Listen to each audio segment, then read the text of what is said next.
उत्तर प्रदेश विधानसभा शीतकालीन सत्र चल रहा है। ये सत्र 16 से लेकर के 20 दिसंबर तक के बीच में चल रहा है। ऐसे में जो विपक्ष है वो सवाल उठा रहा है कि ये समय सीमा बेहद कम है। शीतकालीन सत्र को तकरीबन 1 महीना 1.5 महीना चलना चाहिए।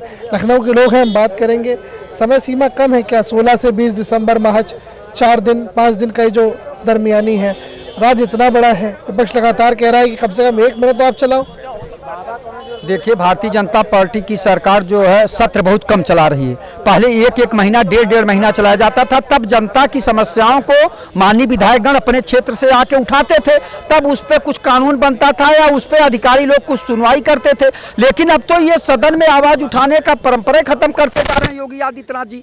आप बताइए कि 403 विधायक हैं, सब अपने अपने क्षेत्रों से आते हैं। कितना बड़ा प्रदेश, उत्तर प्रदेश देश का सबसे बड़ा प्रदेश है और हर क्षेत्र की अलग अलग समस्याएं हैं। और उसके बाद जो है हर विधायक अपने अपने क्षेत्र के समस्याओं के लाके जो है सदन में उठाता है, तब उस पर योजना बनती है। तो ये तो उठाने ही नहीं दे रहे। जब बात आएगी नहीं, वहाँ की समस्याएं आएंगी नहीं, तो अलग बात है। तो आप कह रहे हो उठाने नहीं दे रहे। भाई, अगर उठाना नहीं दे रहे होते तो शीतकालीन सत्र चल क्यों रहा हो?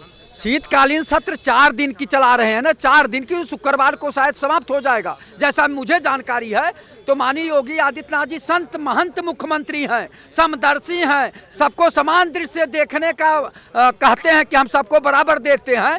तो आप बताइए, किसानों की समस्या, किसान को न बीज मिल पा रहा, न खाद मिल पा रही, न पानी मिल पा रहा। छात्रों की समस्या है, फीस जो है बढ़ती जा रही है, महंगाई बढ़ती जा रही है, भ्रष्टाचार बढ़ता जा रहा है, बेरोजगारी बढ़ती जा रही है। यहाँ तो आप ये बात कर रहे हो, दिल्ली में तो चलने नहीं देते। दिल्ली में तो आप हो हल्ला ही कर रहे हो। कौन हो हल्ला कर रहा है? विपक्ष हो हल्ला नहीं करता। विपक्ष जनता की समस्याओं को उठाने के लिए बोलता है।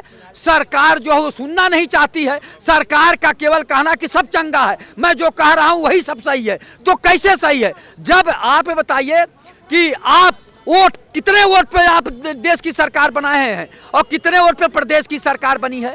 तो इस पे गौर करिए कि 60% जनता जो है विपक्ष के साथ है। 60% कम से कम जनता विपक्ष की साथ है और 60% जनता की आप बात नहीं सुन रहे हैं। आपके साथ है, आप बता रहे जनता साथ में है, वोट में कन्वर्ट ही नहीं होती, कैसे साथ है? क्यों नहीं वोट में कन्वर्ट है? कहाँ जीत पाया? जीतना सभी दलों को मिला दीजिए, जितने विपक्ष में 60% से ज्यादा वोट पाए हैं। माननीय पत्रकार महोदय, आप जो है वरिष्ठ पत्रकार हैं, ये ध्यान दीजिए कि अगर ये लोग 60-65% पे सरकार बनाते तो कुछ और बात थी। यहाँ तो अल्पमत की सरकारें भी बहुमत की सरकार बन जाती है। अल्पमत, सुनिए 1 मिनट। पहली बात कि ये सरकार केवल तानाशाही सरकार है, तानाशाही ढंग से चला रहे हैं। अगर लोकतांत्रिक ढंग से चलाते, अगर जो है संविधान के अनुसार चलाते तो जनता की आवाज जरूर सुनते। अच्छा, एक बात बताओ, जनता की आवाज सुनने के लिए जो विधानसभा सत्र है वो चल रहा है। कल 18 तारीख है, 18 दिसंबर है। कांग्रेस विधानसभा का घेराव करने वाली है। इसके बाद कर लेते विधानसभा का घेराव, या भाजपा मुख्यालय का घेराव कर लेते। जब बात चल रही तभी डिस्टर्ब करना जरूरी। देखिए, ऐसा है, जो आप कह रहे हैं कि भाजपा मुख्यालय का तो नहीं करना चाहिए, किसी भी दल को, किसी दल के मुख्यालय को नहीं करना चाहिए। अब इस समय सदन चल रहा, मुख्यमंत्री जी मिलते नहीं, मुख्यमंत्री जी हैं वर्तमान में, तो वो घेराव करके जनता की आवाज़ को, जनता की समस्या को, जनता के परेशानी को, चिकित्सा, शिक्षा, रोजगार की बात करने के लिए कांग्रेस पार्टी यहाँ धरना प्रदर्शन करने के लिए आ रही है कि माननीय मुख्यमंत्री जी, वैसे तो आप मिलते नहीं, सुनते नहीं, ये एक पत्रक के रूप में वो देना चाहते हैं माननीय मुख्यमंत्री जी को। विधानसभा घेर लेंगे भाई, जब आप मिलेंगे नहीं तो मुख्यमंत्री आवाज जाके मिल लीजिए। मुख्यमंत्री यहाँ विधानसभा घेर लेंगे। आप ये बताइए, जब ये गूंगी बाहरी सरकार नहीं सुन रही है, मजबूर होकर कांग्रेस पार्टी ने ऐलान किया कि 18 तारीख को मैं जनता की आवाज, जनता की समस्या, जनता की परेशानी, चिकित्सा, शिक्षा, स्वास्थ्य, रोजगार के लेकर, महंगाई को लेकर, भ्रष्टाचार को लेकर यहाँ प्रदर्शन करेंगे। तो मुख्यमंत्री रखना, बाबा को हटा दीजिएगा। गाना जो बज रहा था, गठबंधन है, गठबंधन है, ये इंडिया का गठबंधन है, कहाँ है फिर? रहीमन धागा प्रेम का मत तोड़ो चटकाए, और जोरे से फिर ना जुड़े, जुड़े गांठ पड़ जाए तो गठबंधन माने गांठ। आप सिद्धांत को समझिए। अब उन्हें अपने अस्तित्व की लड़ाई लड़नी थी, भाजपा में मिलते तो खत्म हो जाते, ऐसे में कांग्रेस का साथ लिया उन्होंने। दूसरी बात, हमारा ये कहना है कि अभी आप बात कर रहे थे कि कांग्रेस के एक विधायक आराधना मिश्रा के जो है आ करके अपनी बात कहनी चाहिए। क्यों वो घेर रही हैं जब सत्र चल रहा है। अरे भाई, उन्हीं का एक विधायक खीरी लखीमपुर का है, उसको उन्हीं के विधायक ने मार दिया, ठोक दिया, और उसके बाद FIR उसकी दर्ज नहीं हुई। वो 5 नंबर गेट पर, मुख्यमंत्री के एंट्री गेट पर बैठा हुआ है, मुख्यमंत्री उससे बात तो कर नहीं रहे हैं। तो घेरना ना पड़े विधानसभा को तो और क्या करना पड़े। कम से कम ये तो मुख्यमंत्री जी नहीं कहेंगे हम और मंत्रियों से सलाह कर लें, सारे मंत्री उपलब्ध उनके होंगे, सारे विधायक उनके उपलब्ध होंगे, स्वयं मुख्यमंत्री जी उपलब्ध होंगे। तो ये मौका देख करके चौका लगाने की इच्छा होती है। बताइए, चौका तो आप लगाने की तैयारी में हो, लेकिन सत्र चल रहा है, वो डिस्टर्ब नहीं होगा अगर कोई अपने क्षेत्र की बात कर रहा हो, कोई मांग कर रहा हो और आप बाहर हो हल्ला मचा रहे हो, पुलिस आपको रोक रही है, आप चले जा रहे हो। हम बाहर कर रहे हैं, अंदर थोड़ी कर रहे हैं। हमारी सरकार सुन ले, आज हमें बुला के कहते हम बात कर ले रहे हैं, हमें कल धरना करने की जरूरत नहीं पड़ेगी।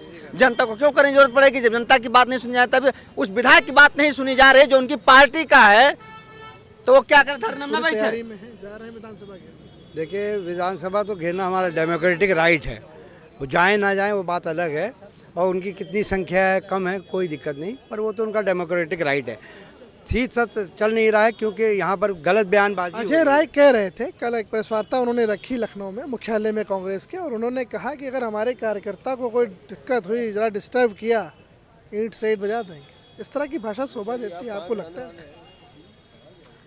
शोभा तो नहीं देती है, और उनको ये नहीं कहना चाहिए, जाना चाहिए। और एग्रेसिव मोड पे लग रहे थे, लगता है कोई कब्जा करने जा रहे हो। बिल्कुल नहीं, वो हमारा डेमोक्रेटिक राइट है, आदमी जाए अपनी बात रखे और शांतिपूर्वक जाए, शांतिपूर्वक रखे, और ये हमारा डेमोक्रेटिक राइट है। इसमें ये बोला जाता है, नेता हैं वो, और अगर वो भी ये नहीं बोलेंगे तो कौन बोलेगा। थोड़ा सा एग्रेसिव होना पड़ेगा, कांग्रेस थोड़ी कमज़ोर है यूपी में, इस वजह से थोड़ा साथ जो लिया था वो साथ काम नहीं आ रहा। साथ काम नहीं आएगा तो मैंने बता रहे थे, दिल्ली चले गए, मुलाकात हो गई, वहाँ सेटिंग चल रही है दिल्ली में बैठ के, यहाँ लखनऊ में। विपक्ष को मेरा यही कहना कि एक हो तो सेव हो, बटोगे तो घटोगे, बटोगे तो घटोगे। विपक्ष हो गए ना। हाँ, विपक्ष के लिए कि अगर बढ़ गए तो तुम कभी लड़ नहीं पाओगे बीजेपी से।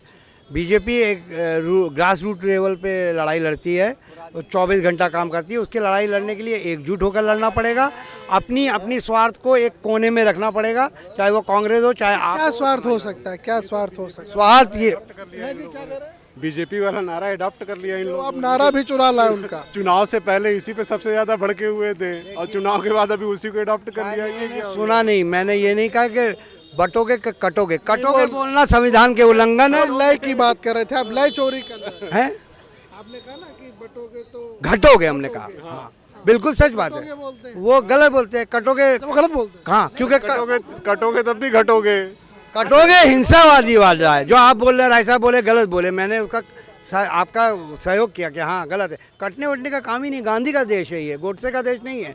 गांधी का देश है, गांधी की तरह। गांधी का देश है। एक गांधी जो है फिलिस्तीन का वो बैग लेके घूम रही है, और बांग्लादेश पे कुछ नहीं बोल रहे। और इसी हिंदू बाप कुछ कोई नहीं बोलता। बांग्लादेश में जो हमारे विदेश मंत्रालय नहीं बोल रहा है, शर्म आनी चाहिए। मोदी जी को जाना चाहिए, बोलना चाहिए। हमारे अल्पसंख्यक के साथ इतना हो रहा है, क्यों मुंह में लड्डू डाल के बैठे हो? क्यों गृह मंत्री मुंह में लड्डू डाला है? बोले बांग्लादेश को तुम्हारी औकात क्या है, मिटा देंगे हम। एडिशनल NSA जो है वो तो गए थे, ढाका गए थे, ये क्यों 9 बोल रहे हैं? 9 तारीख को गए थे वो ढाका। देखिए, जब विपक्ष लेकिन एक बात बताओ, दिल्ली में बैग टंगा है, उसमें लिखा है फिलिस्तीन, उनको बुरा लगा ना? भाई फिलिस्तीन का वो कबूतर बना हुआ है, 5 कलर लगे हुए हैं, 5 कलर लगे हुए हैं। मतलब फिलिस्तीन की जितनी भी चीजें हैं उनको दर्शाता हुआ पूरा बैग उनका लेके प्रियंका गांधी घूम रही हैं। तो भाई ये तुष्टिकरण ही तो है, और क्या है। सुनिए, फिलिस्तीन पे तरह होता है। फिलिस्तीन को तो मोदी जी पहले प्रधानमंत्री थे जो फिलिस्तीन गए थे, फिलिस्तीन जाते थे और फिलिस्तीन का साथ देते थे। नारायण मोदी जी किसी भी आता प्रधानमंत्री। एक बात बताओ, उन्हें बुरा ये लगा ना, उन्हें बुरा ये लगा है कि आप फिलिस्तीन वाला बैग लिखा तो आप संसद में ले जा रहे हो, सब कुछ कर रहे हो, पर बांग्लादेशी हिंदू का कौन जिक्र करेगा? यही ना। बिल्कुल बिल्कुल। हम मेड इन चीनिया, मेड इन चाइना का यहाँ जगह जगह फुटपाथ पे लगा के चार्जर, मोबाइल ये सब बिकता है। तो अगर उसने फिलिस्तीन मेड इन फिलिस्तीन का बैग ले आए, अगर हम कल को मेड इन चाइना का बैग लेके उसमें सिर्फ चाइना, बांग्लादेशी हिंदू पे क्यों नहीं बात करते? क्या कहना है, आप बांग्लादेशी हिंदू पे क्यों नहीं बात करते? हाँ, एक पक्ष की बात करते हो। हम हिंदू पे बात करें और देश का प्रधानमंत्री वहाँ पे शेख हसीना को यहाँ राज कारपेट दिलाए और वहाँ पे अपने हिंदुओं को जान से मरवाए। तो ये तो इनसे पूछ लो ना कि रेड कारपेट प्रधानमंत्री। फिलिस्तीन से हमसे कोई मतलब नहीं है, हमें तो अमेरिका को बोलना चाहिए। जो अडानी को चोर बोल रहा है उनको क्यों नहीं, उनके वारंट निकाल दे रहा है। तैयार कर रहे थे, अब आपने सुना चर्चा, आप क्या अपना पॉइंट रखना चाहोगे? असल में जो कांग्रेसी मानसिकता के लोग या एंटी भाजपा के लोग इतनी कुत्सित मानसिकता के हैं, इनको बांग्लादेश की यथास्थिति पता ही नहीं है क्यों ये स्टार्ट हुआ थे। तो शेख हसीना ने केवल एक ये प्रस्ताव लेके आई, जैसे भारत में आरक्षण दिया जाता है जाति विशेष को, तो उन्होंने कहा कि जो लोग फ्रीडम फाइटर्स थे उनमें हम 10% उनके परिवार के बच्चों को हम एक आरक्षण देंगे, ठीक है। लेकिन वहाँ के जो ऐसी मानसिकता के लोग, तालिबानी मानसिकता के लोग, पूरे देश को जला दिया। ये सही बात है, ये इन्होंने कहा धतूरा खाए हुए है। जब से भारतीय जनता पार्टी सरकार 2014 से आई, तब से लोगों को हिंदुत्व की बात आई, तब से इनको आने लगा। 70 साल में हुआ क्या? 70 साल वाले लोग इनको जहाँ पे बैठे हैं, पूरे देश में जो संसाधन, बड़े बड़े संसाधनों था, आज जाके यहाँ पे अपनी बात को बात करते रखते हैं। क्या वो 14 के बाद बनी है क्या? आज ये बोले 70 साल वो वाले कांग्रेसी वालों ने क्या किया और लोगों ने क्या किया। ये वो इनके अंदर मानवता तक नहीं है। नहीं, इनके ये जो धतूरा खा के जो बोले थे 70 साल में कांग्रेसियों ने क्या किया। मैं कांग्रेसियों का पक्षधर नहीं हूँ, मैं कांग्रेसियों की बात नहीं कर, लेकिन जो लोगों ने जो ने किया उसकी तो आप बात करने लगेंगे ना। आप देखो, अब वो वाले लोग बात कर रहे हैं जो जेल में बैठ के अपनी माफीनामा लिख कर अपने आप को स्वतंत्र कहलाने वाले लोग, आज 70 साल वाले लोगों को कह रहे हैं कि उन्होंने क्या किया। आपने बताइए ना, जो सावरकर को मारने वाले लोग, माफीनामा मांगने वाले लोग, देश को गिरवी रख कर अपने आप को सुरक्षित महसूस कराने वाले लोग, आज बोलते हैं उन्होंने क्या किया। बात करिए सदन का जो सत्र है, विधानसभा का शीतकालीन सत्र है, उसकी समय सीमा को लेकर के संसद से लेकर के, सदन से लेकर के सड़क तक चर्चाएं हैं। कुछ लोगों का कहना है कि समय सीमा अधिक होनी चाहिए थी, कुछ लोगों का कहना है कि जितनी समय सीमा है उसमें भी बात अपनी रखी जा सकती है। कैमरा से होगी आशीष के साथ अनुराग तिवारी, इमेज टुडे, लखनऊ।